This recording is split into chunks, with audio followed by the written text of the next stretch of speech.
بسم اللہ الرحمن الرحیم۔ لو لگائی ہوئی ہے اردو سے، ہم چراغوں کی زبان بولتے ہیں۔ ناظرین، میں عدنان نصیر ہوں، فیڈرل بورڈ اسلام آباد کے طلباء سے مخاطب ہوں جن کا سلیبس تبدیل ہو گیا ہے اور وہ اس سال نئی اردو کی کتاب پڑھ رہے ہیں اور مارکیٹ میں اردو کی امدادی کتب یعنی ہیلپنگ بکس جو ہے ابھی میسر نہیں ہیں، تو بہت سارے طلباء کو اشعار کی تشریح میں، غزلوں میں اور باقی گرامر کے معاملات میں مشکلات کا سامنا ہے۔ تو میں نے یہ سوچا کہ یہیں گھر بیٹھے غزل کی تشریحات کی جائیں اور بچوں کے لیے ویڈیو ڈال دی جائے یوٹیوب پہ اور آپ لوگ آسانی سے دیکھ سکیں۔ اگر آپ فرسٹ ایئر کے اسٹوڈنٹ ہیں، فیڈرل بورڈ سے منسلک ہیں اور اردو کی کتاب پڑھتے ہیں تو یہ چینل آپ کے لیے بہت فائدہ مند ثابت ہوگا، تو ہم سے وابستہ رہیے۔ آج میں نے جس موضوع کا انتخاب کیا ہے وہ حصہ غزل ہے۔ غزل کے 3 شعر آتے ہیں تشریح کے لیے اور ایک شعر کی تشریح کے نمبر ہوتے ہیں 3، تو اس طرح 9 نمبر کی تشریح جو ہے وہ آتی ہے آپ کے فیڈرل بورڈ کے پیپر میں۔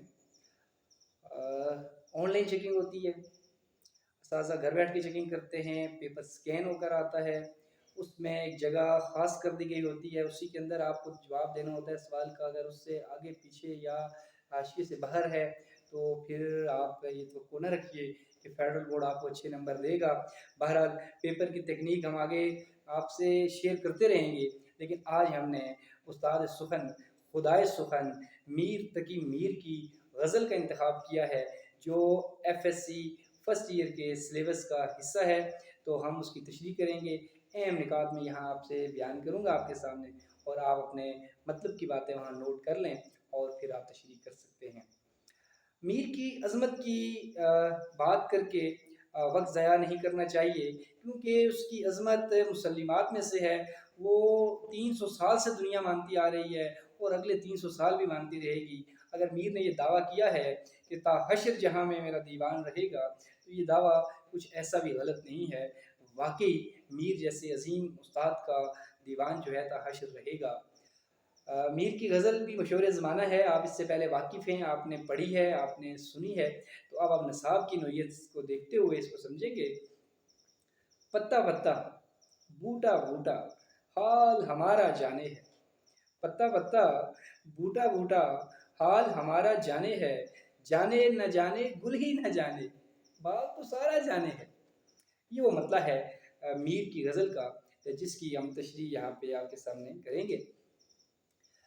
مطلب ہے میر کا ہے۔ آپ ہمیشہ تشریح لکھتے ہوئے عموماً بچے لکھتے ہیں، اس شعر میں شاعر کہتا ہے، اس کی جگہ اگر آپ لکھیں کہ غزل کے اس مطلب میں خدائے سخن میر تقی میر استعاراتی انداز میں بیان کرتے ہیں، تو آپ کے پیپر کا معیار یہاں تک بلند ہو جائے گا۔ سب سے پہلے تشریح کے لیے ہم لفظوں کے معنی پہ غور کرتے ہیں، تو اس پورے شعر میں کوئی ایسا لفظ نہیں ہے جس کے معنی آپ کو بتائے جا سکیں۔ ہاں، گل جسے پھول کہتے ہیں، باقی سب وہی لفظ ہیں جو آپ روزمرہ میں استعمال کرتے ہیں۔ آئیے اس شعر کو سمجھتے ہیں۔ پتا پتا بوٹا بوٹا حال ہمارا جانے ہے، یعنی چھوٹے سے چھوٹی شے اور بڑی سے بڑی شے پر، پتے سے لے کر درخت تک ہر ایک شے پر ہمارے دل کا حال کھلا ہوا ہے۔ جانے نہ جانے گل ہی نہ جانے، اور وہ ایک پھول وہ بے خبر ہے جسے ہمارے دل کی خبر ہونی چاہیے تھی۔ باغ تو سارا جانے ہے۔ یہاں پہ استعارے ہیں۔ باغ استعارہ ہے دنیا کا، گل استعارہ ہے محبوب کا، یعنی پوری دنیا، تمام جاننے والے میرے دل کے حال سے، میری کیفیت سے، میرے مزاج سے، میری اس حالت سے خوب واقف ہیں۔ اگر کوئی واقف نہیں ہے تو وہ میرا محبوب ہے جو مجھ سے بے خبر ہے۔ اردو شاعری میں محبوب کے کردار کو، محبوب کے تصور کو اگر آپ سمجھ جائیں تو میر کی ساری غزل کی تشریح جو ہے وہ بڑی آسان ہو جائے گی۔ تو یہاں پہ رک کر ہم تھوڑا سا اردو ادب کے محبوب کو سمجھتے ہیں کہ ہمارے ہاں شاعری میں محبوب کس طرح آیا ہے۔ محبوب کو اردو میں صنم کہتے ہیں، تراشیدہ مورت۔ تو اب اس کی خوبی تو یہ ہے کہ یہ انتہا درجہ خوبصورت ہے، لیکن ہے تو پتھر، وہ خوبصورت بھی ہے اور سنگ دل بھی ہے۔ آپ کو شاعری میں محبوب کے انگ انگ کی، ادا ادا کی، چال کی، لب و لہجے کی، بولنے کی، ہر ایک شے کی تعریف ملے گی، ایک سے ایک انداز میں ملے گی۔ اور دوسری طرف محبوب کی سنگ دلی کا گلہ ملے گا، محبوب کی طرف سے ڈھائے جانے والے مظالم کا ذکر کیا جائے گا۔ اور ہاں، محبوب مغرور بھی ہوتا ہے۔ مغروری کی دو وجوہات ہیں، ایک تو وہ خوبصورت ہے سو مغرور ہے، اور دوسرا اس کا کوئی چاہنے والا ہے، اور عاشق کے عشق کی شدت نے اسے مغرور کر دیا ہے کہ میرا کوئی چاہنے والا ہے۔ اب دیکھیے کہ گلہ پیدا کیسے ہوتا ہے۔ محبوب بے رخی، بے اعتنائی، لاپرواہی سے کام لیتا ہے، وہ عاشق کو توجہ نہیں دیتا، عاشق کو وقت نہیں دیتا، عاشق کو نظر انداز کرتا ہے، اسے ستاتا ہے، اس کی بات نہیں سنتا، جبکہ عاشق محبوب کی توجہ چاہتا ہے۔ عاشق کی سب سے بڑی خواہش محبوب کا دیدار ہے، اس کا وصل ہے، اس کے پاس بیٹھنا ہے، اس کی توجہ چاہنا ہے، جبکہ محبوب یہی کام نہیں کرتا۔ جب محبوب عاشق کی امیدوں پر پورا نہیں اترتا تو گلہ پیدا ہو جاتا ہے، اور یہی محبوب کے ظلم ہے۔ محبوب نے کوئی تیر و تلوار نہیں رکھے ہوئے، کوئی بندوق نہیں ہے، کوئی ٹینک نہیں ہے جو عاشق کے اوپر چڑھا دی ہے۔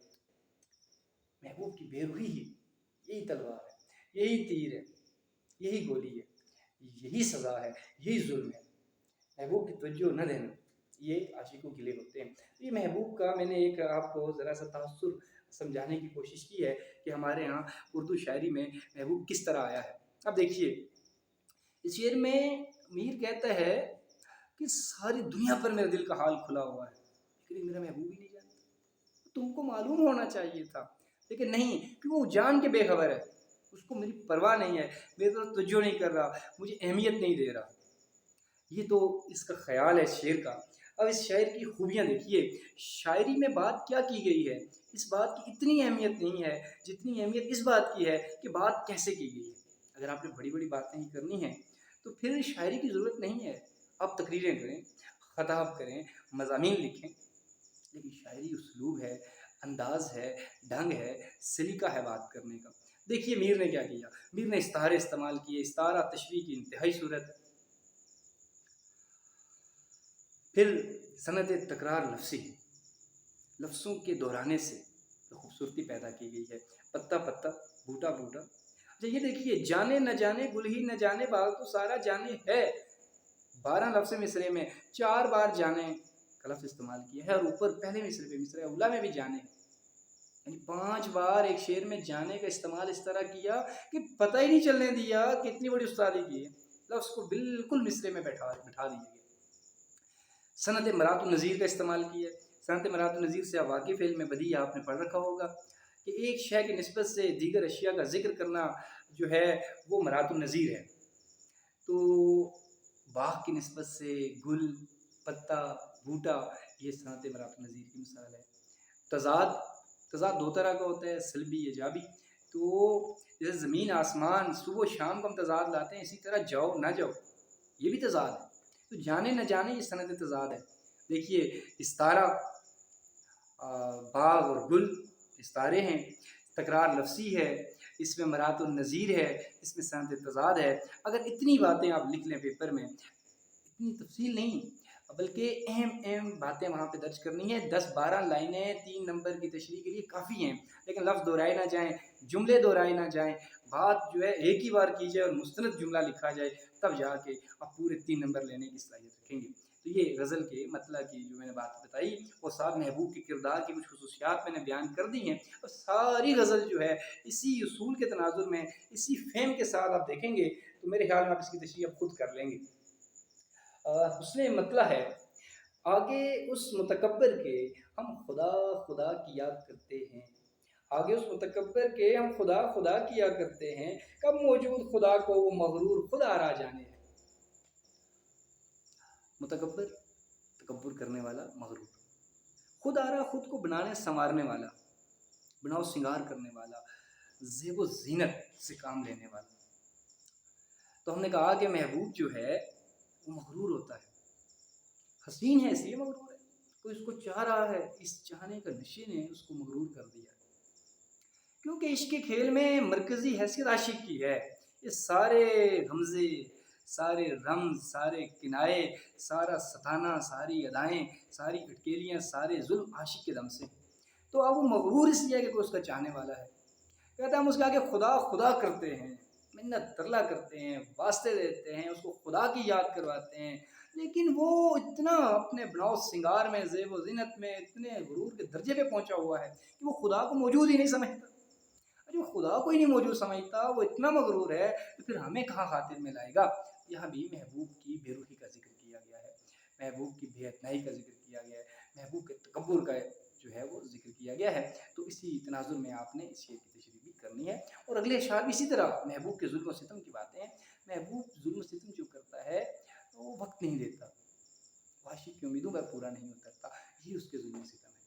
اگلا شعر دیکھ، چارہ گری بیماری دل کی رسم شہر حسن نہیں، چارہ گری بیماری دل کی رسم شہر حسن نہیں، ورنہ دل بر ناداں بھی اس درد کا چارہ جانے ہے۔ الفاظ کے معنی دیکھیے ذرا، چارہ گری علاج، بیماری دل، دل کی بیماری، ابھی کوئی ہارٹ اٹیک نہیں ہے، دل کی بیماری کا مطلب ہے محبت، محبت بھی مرض ہے، مرض بڑھتا گیا جوں جوں دعا کی، یہ جیسے دعا کرتے جاتے ہیں یہ عشق کا مرض بڑھتا جاتا ہے، محبت مرض یا مرض ہے۔ اور رسم شہر حسن، حسینوں کے شہر کا رواج، اور آگے تھا جی دل بر محبوب نادان نہ سمجھ چارہ علاج۔ سادہ سا مطلب اس کا یہی ہے کہ محبت کے مرض کا علاج کرنا، چارہ کرنا حسینوں کے شہر کا رواج نہیں ہے، اور اگر رواج ہوتا تو اس درد کا علاج کرنا میرے نا سمجھ محبوب کو بھی آتا ہے۔ یہاں بھی محبوب کی بے روحی اور اس کے ظلم کا گلہ کیا گیا ہے، وہی ساری باتیں جو آغاز میں آپ کو بتا چکا ہوں وہی ہیں۔ کہتا حسینوں کے شہر کا چلن نہیں ہے کہ وہ اہل عشق پر، اپنے عاشقوں پر کرم کی نظر ڈالیں، وہ کرم کرنے والے نہیں ہیں، وہ ستم کرنے والوں میں سے۔ اگلی شعر کی طرف چلتے ہیں، وہ خوبصورت شعر ہے، دیکھیے گا ذرا، مہر و وفا و لطف و عنایت ایک سے واقف ان میں نہیں، مہر و وفا و لطف و عنایت ایک سے واقف ان میں نہیں، اور تو سب کچھ طنز و کنایا رمز و اشارہ جانے ہے۔ سادہ ترین مطلب یہ ہے کہ ہر وہ شے، ہر وہ بات جس سے عاشق کے دل کو سکون پہنچ سکتا ہے، ان میں سے کسی ایک بات سے بھی میرا محبوب واقف نہیں ہے۔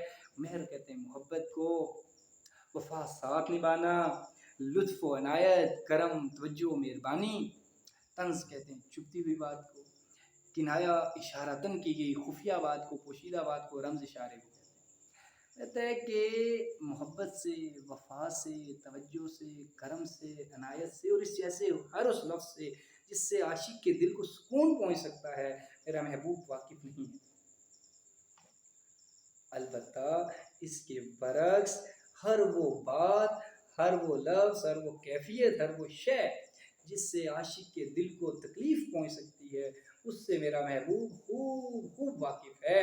وہ چپتی ہوئی باتیں کر سکتا ہے، وہ رمز و کنایا میں باتیں کرنا جانتا ہے، ہر طرح کی وہ بات سمجھتا ہے جس سے عاشق کے دل کو ٹھیس پہنچے، چوٹ پہنچے، یعنی وہ ستانا جانتا ہے، وہ محبت نہیں لٹانا جانتا۔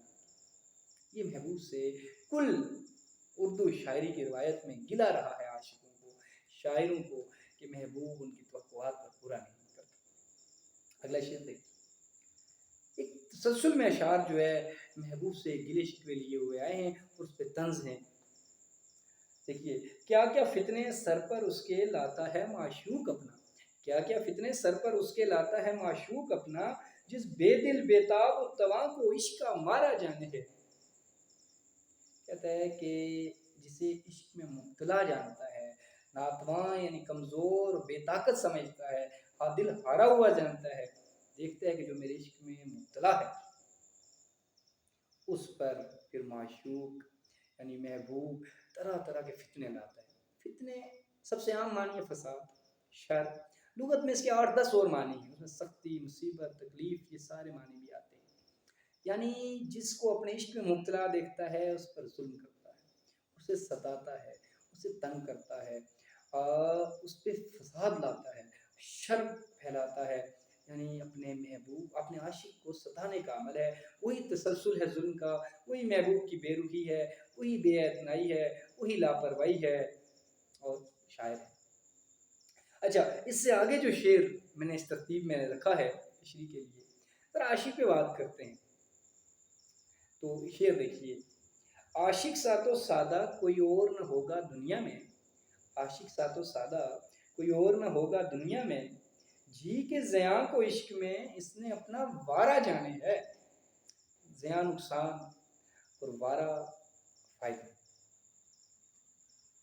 کہتے ہیں میر کے عاشق سا اس دنیا میں کوئی اور سادہ نہیں ہے، یہ اپنے نقصان کو عشق میں اپنا فائدہ سمجھتا ہے۔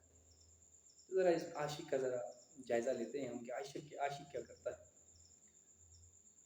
عاشق محبتیں لٹاتا ہے، وہ اپنے کیریئر بنانے کا نہیں سوچتا، وہ اپنے روزگار کا تعلیم کا نہیں سوچتا، اس کے جذبات کا خون ہوتا ہے، اس کے ارمانوں کا خون ہوتا ہے، اس کی حسرتیں ادھوری رہ جاتی ہیں، اس کا محبوب اس کی توقعات پر پورا نہیں اترتا، اس کو بے وفائی کا دکھ سہنا پڑتا ہے، محبوب کی بے رخی سہنی پڑتی ہے، اس کا بدلا ہوا رویہ دیکھنا پڑتا ہے۔ اس کے باوجود یہ سب عاشق کے نقصانات ہیں۔ کیا نقصانات ہیں؟ اس کی توقعات پر پورا نہ اترنا، اس کے جذبات کو ٹھیس پہنچانا، اسے تکلیف پہنچانا، اس کی حسرتوں کا ادھورا رہ جانا۔ لیکن عاشق ان ساری چیزوں کو ایک طرف رکھتا ہے، وہ سمجھتا ہے کہ اصل میں عشق کی دنیا میں مرکزی حیثیت عشق کے جذبے کی ہے، اور وہ اسی جذبے میں سرشار رہتا ہے کہ وہ جو محبتیں لٹا رہا ہے، ان محبتوں سے اس کے محبوب کو لطف مل رہا ہے، اور اس مزے سے عاشق کو مزہ آ رہا ہے۔ عشق جذبہ ہے، اور جس سے ہو جاتا ہے اس کے لیے پھر اس کے دیے ہوئے ظلم بھی آپ کو مہربانی اور کرم لگتے ہیں۔ اس لیے عاشق کو اپنے کیریئر سے غرض نہیں ہے، اپنے نقصان سے غرض نہیں ہے۔ یہ ایسا کھیل ہے جس میں کوئی ہار نہیں ہے، جس میں جیت ہی جیت ہے، اس میں فائدہ ہی فائدہ ہے۔ اور ویسے بھی یہاں پہ سمجھیے، جتنی بھی مشہور لو سٹوری، کوئی ہیر رانجھا ہو، لیلا مجنوں ہو، سسی پنو ہو، کبھی کسی کی شادی نہیں ہوئی ہے، ملن نہیں ہوا ہے، جدائی ہی ہوئی ہے، اس لیے تو امر ہو گئے ہیں، نام رہ گیا اور ہم پڑھتے پھر رہے ہیں۔ تو اصل میں عشق جذبہ ہے، وہ کیفیت ہے جس سے عاشق بسر کرتا ہے، اسی میں وہ سرشار رہتا ہے، اس لیے اس کے لیے فائدہ ہی فائدہ ہے۔ لیکن اس سے بڑھ کر نا اگلے شعر میں عاشق کے حوالے سے بات کریں گے۔ محبوب کے ظلموں کا بہت ہم نے رونا رو لیا، محبوب اتنا ظلم کیوں کرتا ہے؟ ایسا بھی نہیں ہے کہ محبوب گھر سے بلا کے لا کے ظلم کرتا ہے، اصل میں عاشق کو بھی نا درد سہنے کی عادت ہے، اس کو بھی مزہ ہے درد سہنے کا۔ وہ خود جاتا ہے، بار بار اس کی گلی میں جاتا ہے، اس کے در پہ جاتا ہے اور اس کے رویے کا سامنا کرتا ہے، وہ خود اذیت اٹھانا چاہتا ہے۔ یہی تشریح آخری شعر کی مقطع کی، تشنائے خوں ہے اپنا کتنا میر بھی ناداں تلخی کش، دمدار آب تیغ کو اس کے آب گوارا جانے ہے۔ الفاظ کے معنی دیکھیے، تشنائے خون، خون کا پیاسا، یعنی تشنائے خون ہے اپنا، اپنے خون کا پیاسا ہے کون؟ میر، نادان، نادان ہے، تلخی کش، کش کھینچنا ہوتا ہے، تلخی سختی ہوتی ہے، یعنی مصیبت اٹھانے والا، تکلیفیں سہنے والا۔ دمدار آب تیغ کو، تیغ تلوار ہے، آب پانی ہے، آب تیغ تلوار سے بہتا ہوا پانی، آب گوارا، گوارا کہتے ہیں قابل قبول۔ تو میر کہتا ہے کہ میں نادان، میر، سختیاں اٹھانے والا، اپنے خون کا اس قدر پیاسا ہوں کہ مجھ پر وار کر کے جب میرا محبوب خون آلود تلوار کو دھوتا ہے تو اس تلوار سے بہتے ہوئے خون آلود پانی کو بھی میں پینے کے لائق سمجھتا ہوں، یعنی اتنا میں اپنے خون کا پیاسا ہوں، یعنی مجھے اتنا محبوب کے ہاتھ سے ظلم سہنے کا لطف آتا ہے۔ غالب کے ایک شعر کا مفہوم ہے کہ میں نشانے پہ کھڑا ہوں اور محبوب سامنے سے تیر چلاتا ہے، تیر خطا ہو جاتا ہے، اس کا نشانہ بھی تو ایسا ہی ہے، پھر میں خود جاتا ہوں، تیر اٹھاتا ہوں، اس کو دیتا ہوں، اپنی جگہ پہ آ کے کھڑا ہوتا ہوں اور کہتا ہوں لے اب مجھے مار، یعنی اس کو بھی درد سہنے میں مزہ ملتا ہے۔ تو عاشق بار بار خود اس کے در پہ جاتا ہے، زخمی ہونا چاہتا ہے، اسی کے ہاتھ سے ہونا ہلاک چاہتا ہے۔